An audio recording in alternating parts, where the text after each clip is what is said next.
I can't wait to take you home with me.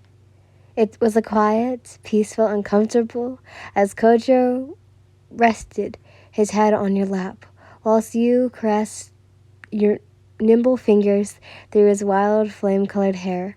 Despite the way it looks, his hair was simply soft, like voluptuous fur. He beamed that trademark smile of his at you, to which you scoffed and shook your head. I don't know, Ko. What if your family doesn't like me? You asked.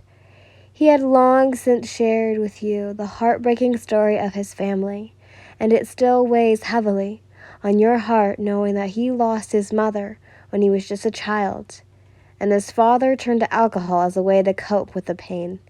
This revulsion left you with a sense of unease and aspiration about meeting your potential future father-in-law.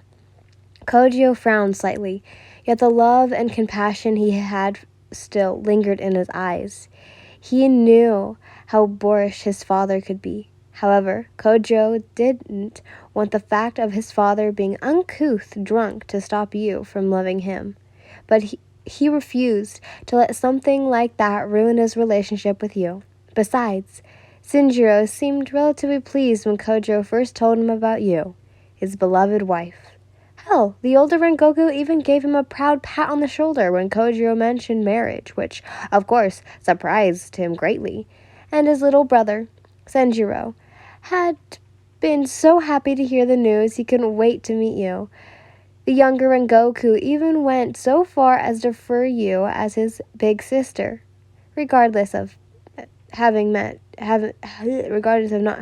met you yet. And if his mother, Ruka, was still alive today, she'd most definitely be happy to know you. If only she could see the impact you've had on his life, the way you'd brought joy into his world. You were his snowflower, his lover, his wife, his future. You were practically everything in every way. Kojo gently stroked a thumb over your cheek, while red and golden eyes gazed up at you with compassion. With what? With the love he had. They'll love you. They'll see how happy you make me. And that's all that matters, he tells you. You couldn't help but feel a sense of relief wash over you as Kojo's words filled you with confidence. You knew that with his love and support, you could face any challenges that came your way, including winning over his family. Ko! You exclaimed.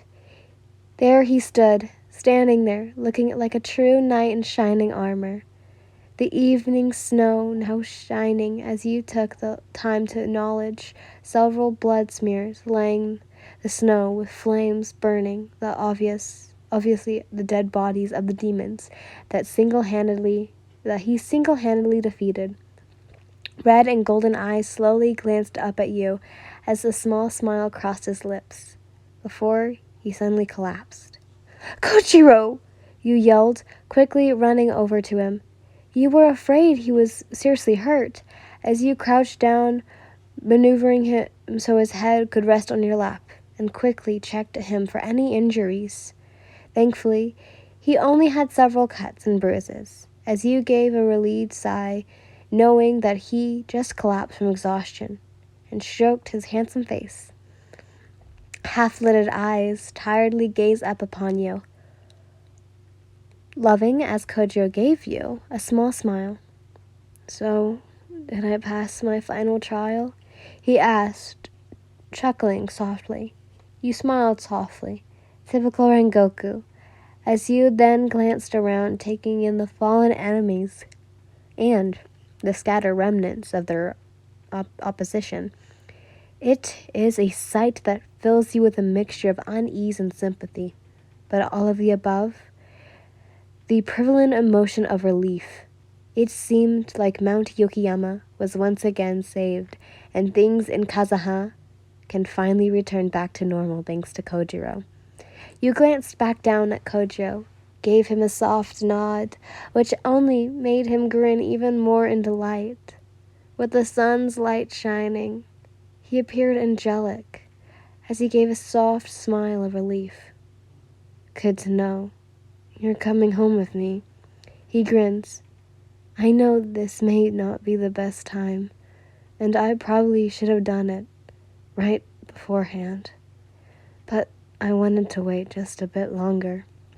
You raised your brow in question, wanting to know what he was talking about. Do what? You asked and watched Kojo's hand slowly reach into his pocket. Your colored eyes slowly widened as he pulled out a small velvet box. Yin, my beautiful snowflower, will you do the honor of becoming my beautiful flame and marry me? He proposed, opening the box to reveal a silver ring with the words, I don't know what it is, but it's kanji, engraved on it. I know it isn't much, but it was all I could afford at the moment, he exclaimed, blushing slightly. Suddenly, he felt something wet fall on his cheeks, and he looked up to see you were crying. Panicking, the flame Hashira quickly sat up, ignoring how sore his body felt, and quickly wrapped his arms around you. Yin, my love, please don't be discouraged. I promise I'll do better and give you anything you want. With the biggest diamond, please don't cry, he says, nuzzling his face in your neck. You idiot, you said, slightly pushing him away. Kojo felt his heart sink at your words as he frowned deeply, thinking that once again he came off too strong. Perhaps he should have proposed earlier. However, before Kojo could feel any more disheartened, he was suddenly surprised by your unexpected actions. Without a moment of hesitation, you leaned in and planted a gentle kiss on his lips, leaving him stunned. His red and golden eyes widened in shock as he tried to process what just happened. When you finally pulled away, a radiant smile was adored on your face, and tears of aboriginal joy glistened in your eyes as you looked up at him with happiness.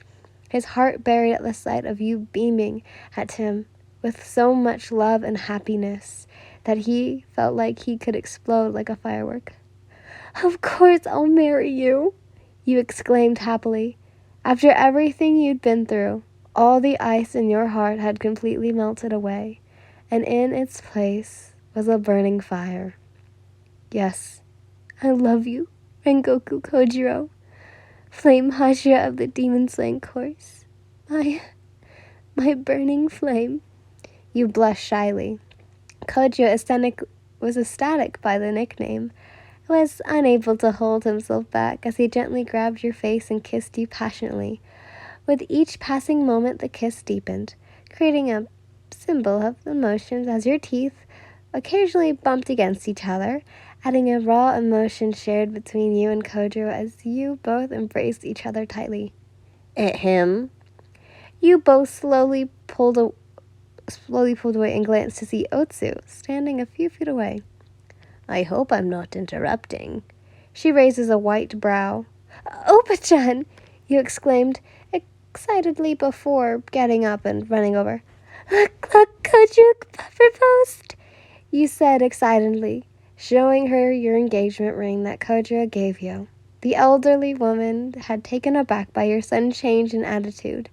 You sounded like a happy child at a candy store, or toy store even.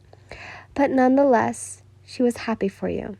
Oh my, how exciting, she says before glancing over at Kojo. Well done, Rengoku. She grins warmly at her future son-in-law. You passed. Yin-chan is all yours. Therefore, you have my blessing. Note, the kanji on the ring actually says I love you.